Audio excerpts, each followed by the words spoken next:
तुकोबाराय तशी म्हटली सुद्धा. कोठी भार वाहे आईशी कळवळ्याची याती करी लाभावीन प्रीती करते. पण थोडा जर बारकावा बघितला तर तिच्या अंतःकरणात सुद्धा एक अपेक्षा असते की आपलं पोरग आपल्याला लवकर सोडून दाखवावं. बरोबर. पोरग तुमचं ऐकण्याशी लग्न करणार तुम्हाला त्याच्या कडकड राग येतो नाही. लग्न केलं, सून आणली, सूनचं मुख बघता बघता तुमचं मुख कधी काळवलं तुम्हाला पता लागला. बऱ्याच मायमावल्या म्हणतात सूनमुख बघायचा आहे, सूनमुख बघायचा आहे, सून मुख बघायचा आहे. सून आलं की मुख बघते, कारण मुख व्हायची पाळी होती. विनोदराव महाराज खरं होय. तुम्हाला सगळं कळलं म्हणून त्यामध्ये हसायला, कारण तुम्हाला लोकांना हसून चव्हाट्यावर आणायचं नाही. माझ्या घरी काळी नाही, माझं काम एकला घेऊ पाणी फिरायला मी काही सांगितले लावायचं आहे काम. जंगलात किंवा जरी टाकल्या तरी जंगलातल्या जनावरांसह राहतो, माणसात आल्या माणसासह राहतो. गाय काही मध्ये नेऊन टाकल्या कीर्तनही करतो, जाताना पाकिटही घेऊन जातो. माणसात राहिले पाकिट. माझा विषय काय चाललाय ऐकायला ना कीर्तन, ऐकायला ना मान ऐकायला नाही तर मला तुमचं काय नवीन आहे. 50 वर्षापासून ऐकायला महाराज काय बोलाल तू सांगा बरं. मला ध्यान राहीना म्हणजे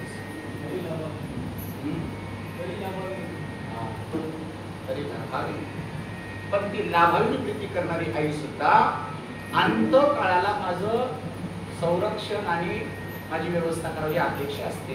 पण ही सुद्धा अपेक्षा संताला असते. निरपेक्ष दया. म्हणून तुम्ही जे माझ्या या आज्ञे जीवावर कृपा करा असं पहिलं.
आता तुम्ही कृपावंत साधू संत जीवलग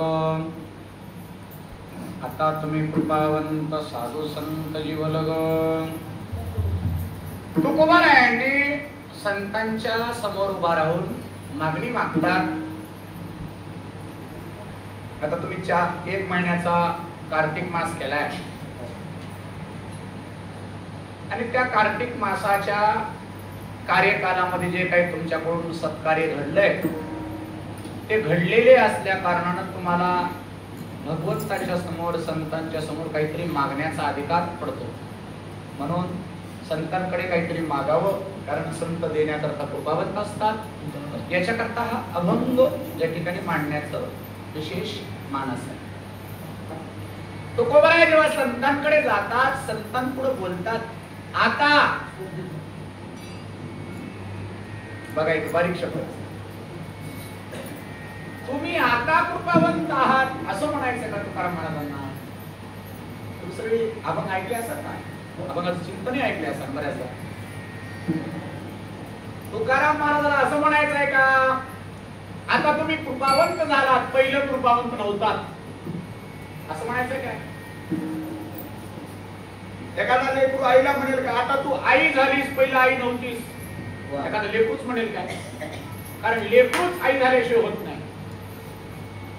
तुकाराम महाराज असं म्हणतील काय आता तुम्ही कृपावंत आहात असं म्हणायचं असेल काय? नाही. तर तुकाराम महाराज म्हणतात तुम्ही कृपावंत आहात, पण आता माझ्यावर कृपा करा, मी आता पात्र आहे.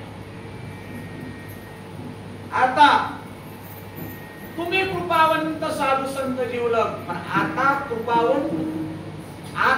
तुम्ही कृपावंत आहात, तुम्ही माझ्यावर कृपा करा. माझं बोलण्याचा भाव लक्षात घ्या ना. तुमच्या शब्दाचा जरा गुंडाळा आहे, तुमच्या लक्षात येण्याकरता मी अजून सोपं करीन. मी आता सज्ज आहे, तुम्ही कृपा करा असं म्हणायचं बरं का? तुम्ही आता कृपावंत झाल्या असं म्हणायचं नाही. आता मी सज्ज आहे, तुम्ही मला द्या. कारण मागण्याकरता सज्जता पाहिजे आणि त्यात सुसज्जता पाहिजे.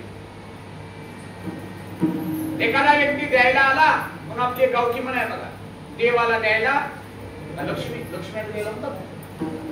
लक्ष्मी आली द्यायला पदर नाही, सज्जताच नव्हती, द्यायला आली काय करता? बरोबर आहे ना? संत कित्येकदा आपल्याला जीवाच्या उद्धाराचं सांगण्याला समोर येतात, पण आपल्याला गरज नाही. म्हणून भक्ती प्रांतामध्ये असं वर्णन केलं जातं की ज्ञान सांगत असताना ज्ञानाचा तो काय असला पाहिजे? जिज्ञासू असला पाहिजे, ज्ञानाचा अपेक्षित असला पाहिजे. तर त्याच्या समोर ज्ञान सांगावं, त्याच्या समोर ज्ञान सांगावं. ज्ञान कोणालाही सांगून चालत नाही. जर मी समजा असं मठात बसलो आणि एक व्यक्ती चाललाय की तुला सांगतो ये म्हणून बसवलं, त्याला शांत बसतो, मी मनाची शांती कशी होती सांगतो. ते म्हणत महाराज म्हणजे बायको भांडणं बंद करते काय ते सांगा, मनाच्या शांतीचं काय सांगतात? ज्ञान कुठेही बोलायचं मग नाही ना. समोरचा पात्र असावं लागते, भाविक असावं लागते, श्रद्धावान असावं लागते आणि चित्त शुद्ध असावं लागते. तर दिलेलं ज्ञान, दिलेलं काम कामाचं करतो. अजून सोपं करू, एखादा व्यक्ती जेवून आलाय घरून, मस्त गळ्यापर्यंत जेवून आलाय. काही माणसं असे जेवतात महाराज, असे जेवतात बायको पहिल्या भाकरी पासून शेवटच्या भाकरी पर्यंत महाभारत चालू केले तरी बघत नाही. आता त्याला तुम्ही कोणी यादीत करता बघा. एकदा काय झालं महाराज, मुदखेडच्या बाजारामध्ये सहज गेलो मी. एक बाई कांदे विकत बसली होती. मग त्या बाईला कांदे विचारलं त्यानं, काय मावशी कांदे कशी दिले? त्या बाईने सांगितलं 40 रुपये किलो दिले. बघा अहो काहीतरी कमी करा म्हणत. ती म्हणजे नाही कमी मी काय होणार नाही, तुम्हाला 40 पाहिजे असं तरच घ्या. त्यांना असं तसं काहीतरी वादावाद केली आणि 2 कांदे हळूशे आपल्या थैलीत टाकले. ते 2 कांदे टाकत असताना त्या बाईने बघितलं, लागला तिथून चालायला. चालताना ती त्याच्या कॅरीबॅगमध्ये 2 कांदे लोंबाले बघले का त्या माईमावली तिला राग आला, एक कांदा मोठ्या वानाचा घेतला, तिला असं फिरून पाठीत फेकून मारत, रक्त किल्ल्याबरोबर माग फिरून बघितल्या बरोबर एखादा माणूस म्हटला असता काय जोड्यात लागलो काय बाई बदमाश आहे म्हणला असता, पण त्याला तसं काय केलं नाही. पडलेला कांदा पिशवीत टाकला, 3 दिवस पोयाला होते. आता याला पण या गीत सांगा, ती चौकशी केली नंतर तू मुगट चली जाऊ माणूस. कोण नाव आहे जग कळलं नाही मला. झाला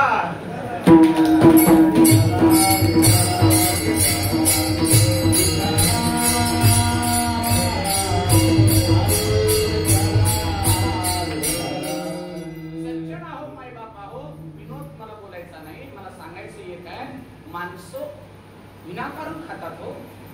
शास्त्राने सांगितलंय युक्त आहार विहार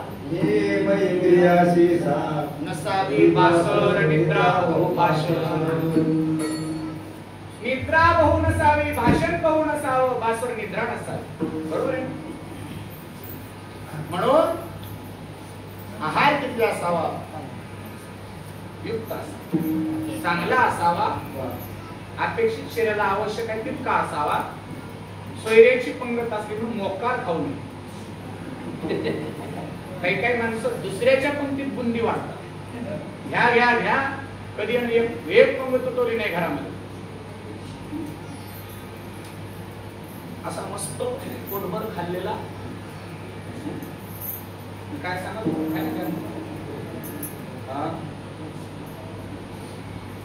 तुम्ही जर कीर्तन ऐकायला गेल्यावर फाशी घेऊन मिळेल बरं नव्हतं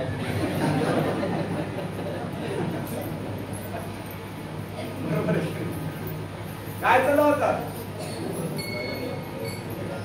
मी वानेर माणूस हो, कोणी पांढरी उड्या मारताय की मला तुम्ही लाईन शिका.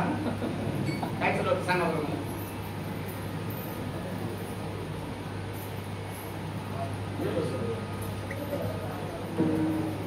आता तुम्ही कृपावंत म्हणजे पात्र सांगायचं, पात्र असावं. फुल जेवलेल्या माणसाला बरा करून चला या जेवण करून आग्रह तर जेवणार आहे का? जेवणार आहे का? त्याला म्हणला आतापर्यंत उपाय शब्द जेव म्हणला नाही सर, आता घरी जेवू ना झालं म्हणायला. म्हणजे एकदा तो त्याला अपेक्षित असावं लागते तर त्याला जेवण देऊन चालतो. जेवलेल्या माणसाला भरगच्च जेवण देण्यात काय अर्थ राहत?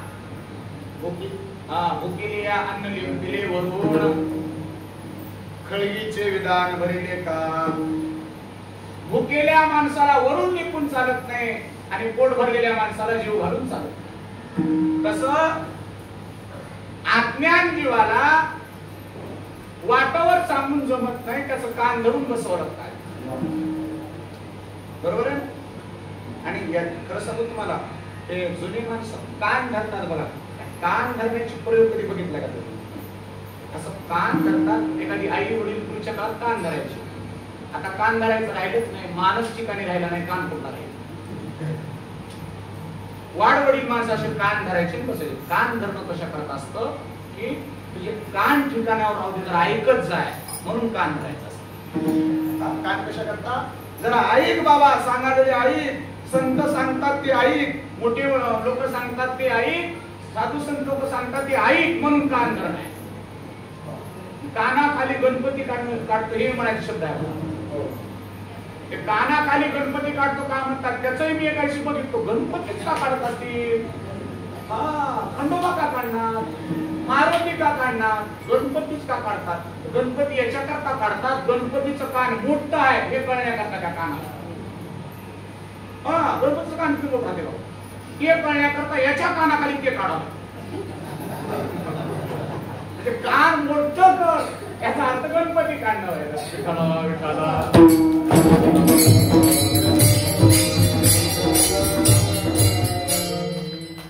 आता मी पात्र आहे, तुम्ही तर कृपावंत आहातच. सावकाराकडे गेल्यावर सावकार तुम्ही आत्ता द्यायला बसल्या, हे आता असं आहे का? ते नाही. मी तुमच्याकडे गिरायक करायला आलोय, आता तुम्ही ह्या वस्तू द्या. ऐकताय तुम्ही?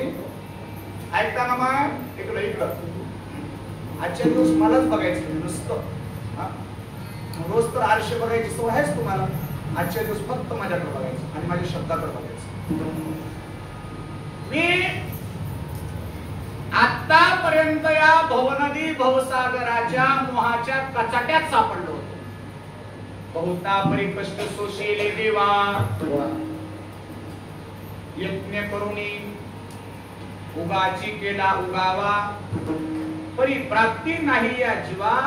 तुझ्या संचिताची, तुझ्या प्राप्तीची आम्हाला त्या ठिकाणी अपेक्षाच वाटली नाही, कारण किंमत कळली नाही. अपेक्षा कधी वाटते? किंमत कळाल्यावर.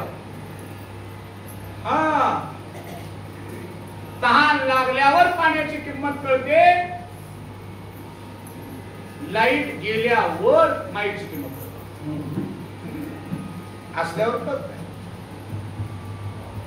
आई गेल्यावर आईची किंमत, बाप गेल्यावर बापाची किंमत, अगोदर किंमत नाही. करणाऱ्याला भाग्यवान म्हणा. करणाऱ्या म्हणून संतांच्या जीवनामध्ये कृपावंतपणा आहे, पण आपल्या जीवनातला दुर्बलपणा घालवण्याकरता आपण सज्ज असावं लागते. आधी आपण त्याच्या सावकारीपाशी जावं लागते.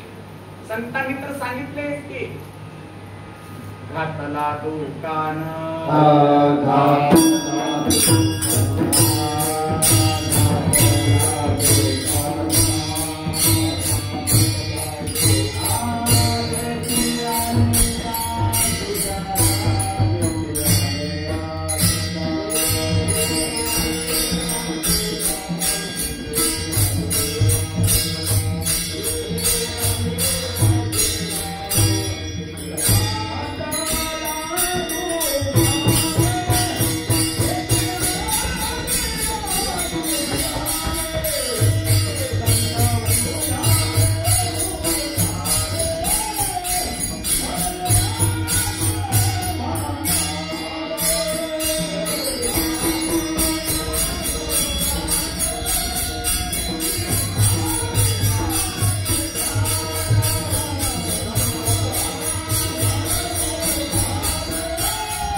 वाण घ्यायला दुकान घातले नाही त्यांनी, दान द्यायला दुकान घातले.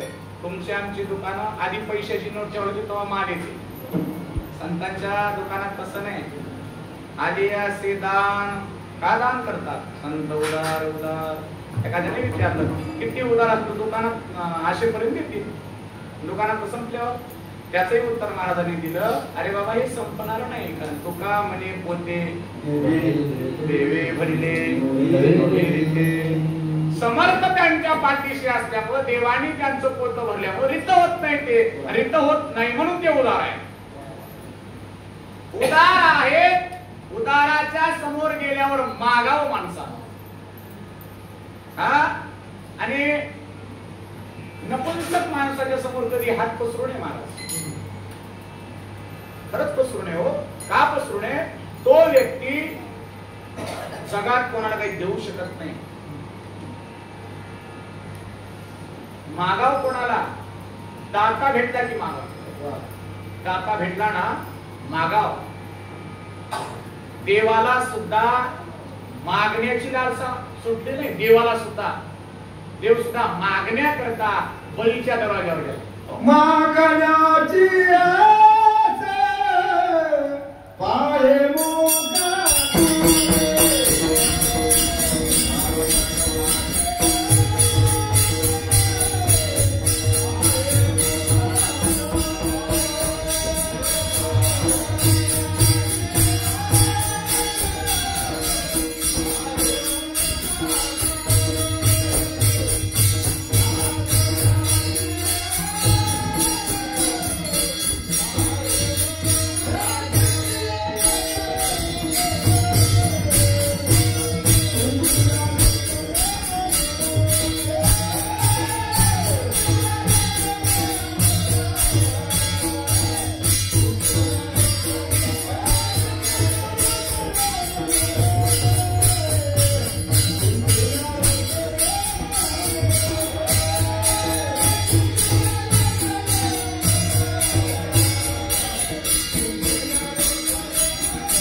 मागण्याची आस पाहिजे चिंतेनारोपणे तुमच्या अंतकरणातलं मरण करो.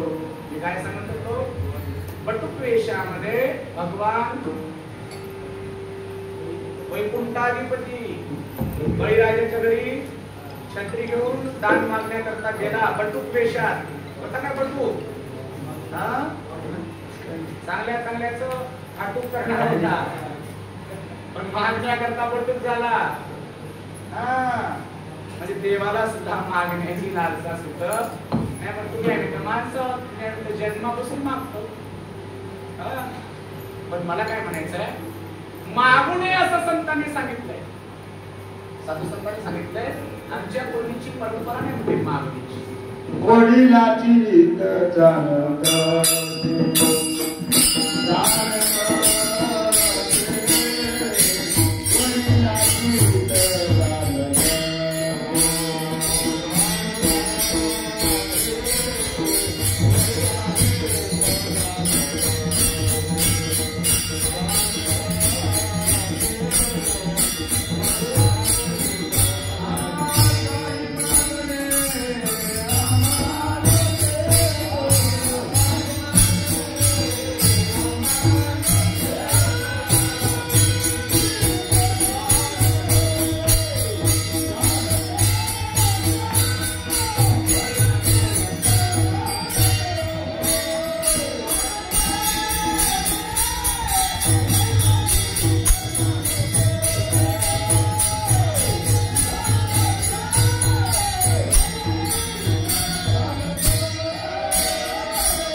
तरी देखील मागतोय आम्ही का? मागणं जे आहे ते मिळालेलंच मागतात संस्कृत. आता मला सांगा, देणारा व्यक्ती समोर आहे, मागा म्हणायला मागून घ्यायचं ना. एखाद्या जावयाला सासऱ्याने म्हणावं काहीतरी मागा जावय बापू, मागा. आताच सांगणार पहिलंच, आताच म्हणतात आता सासराच मागा नाही, 5 लाख देऊ पोरगी देतो. पण आपली इंग्लंडची परंपरा जावयाचं खायची नाही. तुम्हाला एक विनंती सांगणार, काही असं गोरगरीबाला द्या, श्रीमंताला द्या, काही द्या, जावयाचं कधी उपाय घेऊ नका. शास्त्र आहे कारण आपण कन्यादान करत असतो. दान दिलेल्या गोष्टीचं पुन्हा आपल्या जीवनामध्ये घ्यायचं असतं. त्याच्यानं काय दिली मला? रोज तांब्यामध्ये दूध घेऊन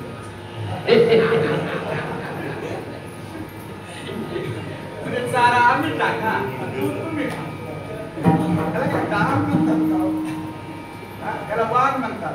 संक्रांतीला काय देतात? वाण. ते काय दान नाही का? पण तुकोबाराय म्हणतात संते दान दे. दान कशाला म्हणतात? कुठल्याही प्रकारची त्याच्याकडून अपेक्षा न करता निरपेक्ष दिलं जातं दान. मग हे दान देण्याकरता संत तयार आहेत.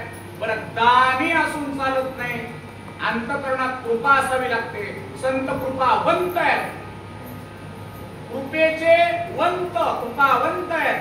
आणि नुसते कृपावंत नाहीत, जीवलग आहेत. जीवलग म्हटलं की काम लवकर होते. ती आपल्या हात जवळचा असला की साहेबाच्या जवळ चटकीन जाते. जीवलग सोयरा हात जवळचा साहेबाला भेटायचं, जरा बाहेर बसा, बाहेर बसा. नाही हो, आमचं ते पी नाही का, ते आमच्या मावशीचं पोरग. हा, तुम्ही साहेबाच्या जवळचे बघा, आणि लोक पाणी, बिस्लरीचं पाणी, निरीत लोकांचं अंगाचं पाणी भाव, निरीत अंगाचं पाणी, आणि जवळचा माणूस आला की बिस्लरीचं पाणी. आता तुम्हाला गावात बँक तुम्हाला चांगला अंदाज असतो. चांगला साहेबाशी संबंध असला मधून काम चटकन. नाहीतर लाईट नाही, नेटच चालणार झाले, नंतरच या आम्ही जेवावं की नाही, आम्ही काय माणसं आहोत की नाही, नंतर या सर्व्हर डाऊन आहे, कटके तुम्हाला माहिती आहे. अजून काय बँकेमध्ये जायचं काम पण नाही, पट्ट्याचं कारण खातच नाही,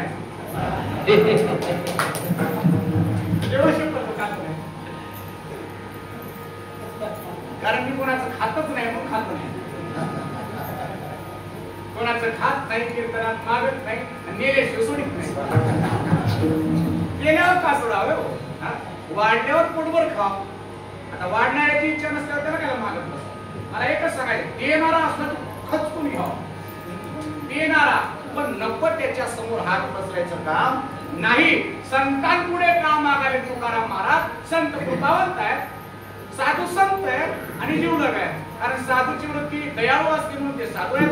संत कशा करतायत? त्यांच्या जीवनामध्ये वैयक्तिक त्यांच्या स्वार्थाचा अंत झालेला आहे म्हणून ते संत आहेत. आणि संत हे फक्त आणि फक्त जगाचा विचार करतो म्हणून संत आहेत. साधू म्हणजे सगळं साधून त्यांनी आपल्या जवळ ठेवलंय.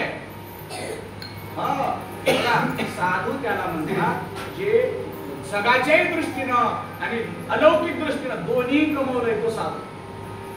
मला सांगतो, माऊली एका ठिकाणी बोलले, साधूची दशा सांगत असताना एक ओळी फार महत्वाची, मला फार भावनिक ओळी आहे. चातुर्य लपवी, महात्म्य हरवी, पिसेपणा मिरवी, जगामागी. महात्म्य हरवी म्हणण्याकरता महात्म्य कमवावं लागते. वस्तू असण्याच्या आधी हरपते का असल्यानंतर हरपते? सांगा. असल्यानंतर.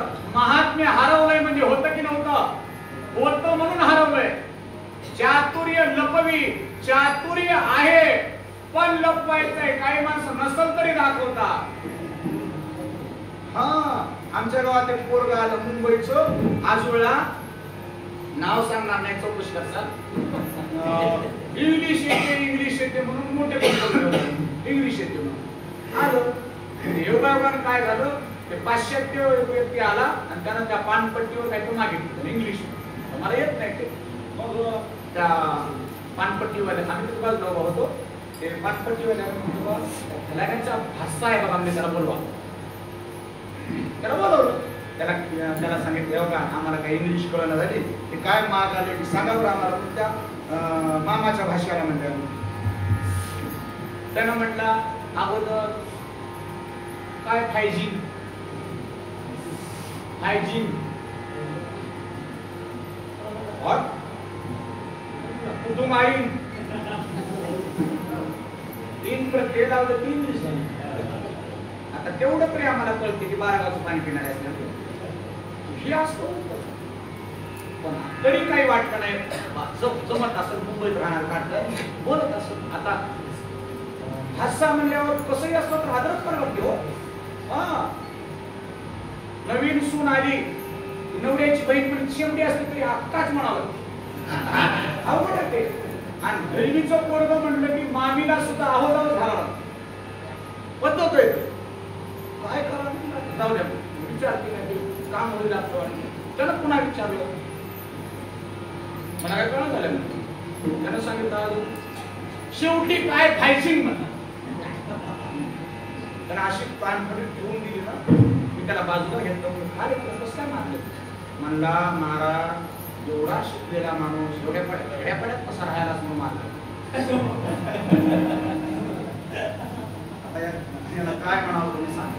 मी म्हणलो सुकलो गड्या, म्हणलं तुलाच गुरु करायचोय. काय काम विठाला विठाला.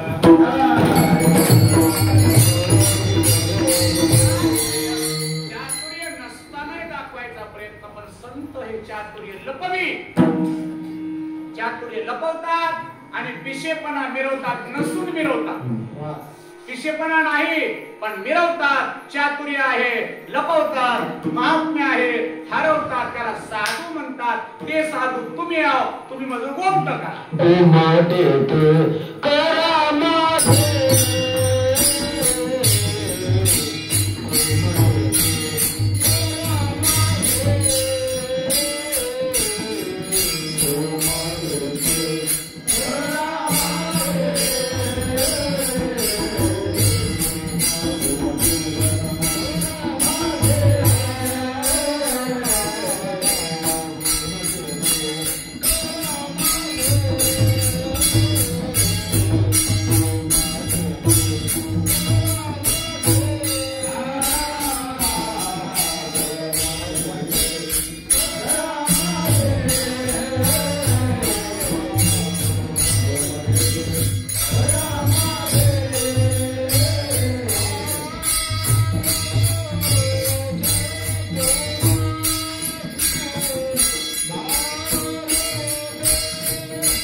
दुसऱ्या चरणात म्हणजे ध्रुवपदात म्हणाले माझं गोमट करा.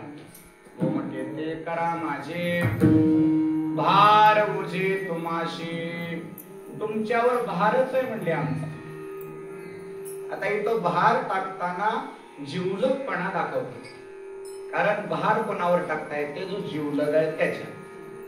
एखादी लेक बघा बापाच्या पाठीवर बसते, झोपल्यावर पोटावर लेकरू बसतं की नाही? पोटावर कोणी बसतं का लेकरूच बसतं? बोलताय ना? बोलत जा बोलत जा बोलत जा. बहिणी आहोत तुम्ही बोलत. पोटावर लेकरूच बसते का भावजे बसते?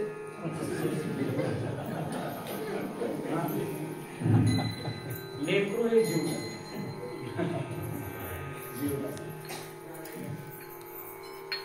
ओझ असते सगळं. जीवलग माणसाचं सगळं ओझ राहते.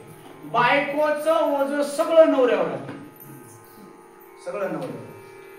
म्हणून महाराज ओझ वाहून कित्येकांचे केस गेले. बरं आहे तुमची गेली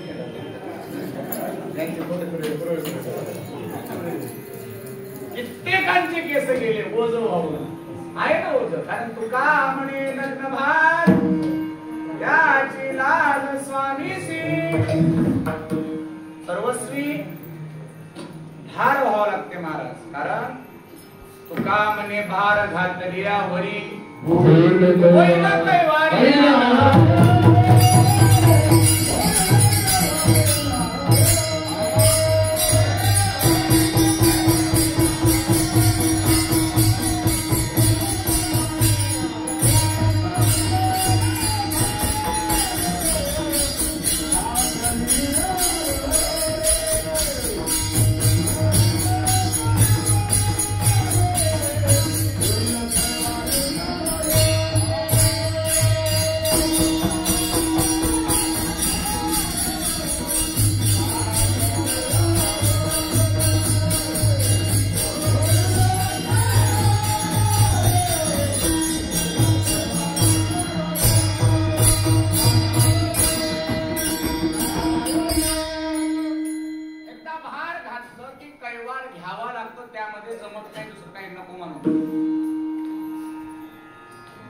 एकदा लग्न झालं की सगळं ओझ वाहत लागते.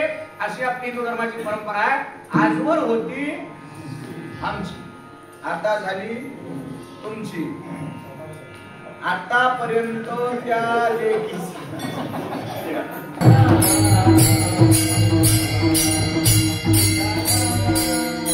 आमची म्हणलं की सगळं ओझ बापावर जाते. बरोबर?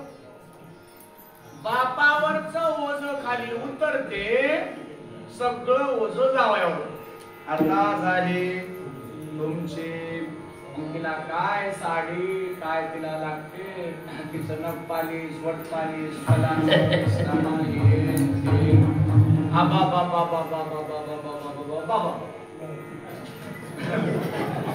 हे सगळं आता कोणाच्या मागे पडलं? आता मला सांगा, हौसनं बायको केली त्यानं, आमच्या सासऱ्यानं दान म्हणून दिली. नंतर जमते का मी काय द्या ना म्हणून? जमलं काय तुम्हाला? इच्छा नसेल तरी आणावंच लागतं. कारण ज्या दिवशी लग्नाचा तांदळाचा दाना पडते अंगावर, त्या दिवशी माणूस काना होऊन जातो. आणि ज्या दिवशी काना झाला त्या दिवशी आना आना सुरू. आणि खरं सांगू महाराज, एकदा आना पाठी लागला, मातीत जाऊन बसल्यावर आना काय संपत नाही. तवाई शेवटी म्हणतात, अडकुता असेल तर आना शेवटी. मला आतापर्यंत कळलं नाही, लोकांना तिथं अडकुता लागते माहित आहे तरी आधीच जोड का करून ठेवला. अडकुता आहे का कोणाकडे आनंद? त्याचं उत्तर मला घटलं. दुसरं तिसरं काय नाही, ते आना शब्द जोडायचा राहते म्हणूनच राहते. आणि बरं ह्याच्यावर बी जरी भागलं, पत्ती भीतीवर जरी भागलं, तर अजून म्हणतात तसं जळणा झाले पेट्रोलची बाटल आना. कळाले की अण्णा? बरं त्याच्यावरही भागलं तर तसं जर ना झालेलं तायर आना आना काय संपत नाही.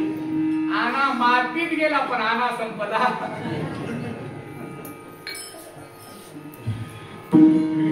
महाराज हे सगळ्याच्या घरचं होय. फक्त एकूण एकाला तुम्ही सांगणार म्हणून बरं आहे. एका दिवशी काय झालं, एका शेजारी रोज माणसं भांडून घ्यायची. कोणाला कोणाने भांडून घ्यायचं. त्या पलीकडल्या घरचे माणसं रोज हसायचे. ते रोडवर भेटले, म्हणजे काय दादा तुमच्याकडे कधीच मारामारी भांडणं होत नाही, आमच्याकडे तर रोज भांडणं होतात. त्यांना म्हणला कसं आहे, म्हणला आम्ही खुश राहतो. ते खुश राहण्याचं काही आम्हाला हे सांगा, फॉर्म्युला सांगा. त्यांना म्हणला हो का दुरून डोंगर साधं ऐक ना घेतो. नाही सांगाच तुमचा फॉर्म्युला आम्हाला करायचा. काय नाही म्हणला, आमचा काही फॉर्म्युला नाही. स्वयंपाक करताना तिनं लाटणं फेकून मारते. मला लागलं की तिनं हसते, मला लाग लागली की मी हसतो. जितकी असू द्यावे समाधान एवढंच धरून ठेवलंय. मला सुखी आनंदानं हसत राहते म्हणला. पण हे आमच्या घरच्यांनाच माहित आहे, मला माहित नाही. आणि तुम्ही सांगू नका. तुम्हाला जाता जाता 500 रुपयाचं बक्षीस देतो, सांगू. म्हणून माणसाने आपलं भान भातुडं घरात ठेवावं, भांडणं घरात करावं. बाहेर कवाडीच्या बाहेर काय गोडी आहे हो म्हणा लोक. त्यालाच प्रपंच म्हणतात खरा. महाराज बरोबर. चला चटचट बोलत चला बरोबर.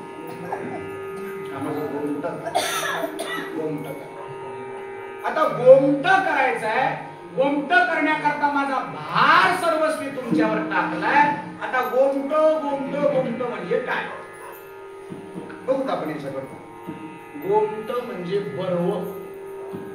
गोमट म्हणजे बरव. बरव म्हणजे काय? साच. साच म्हणजे काय? खरं.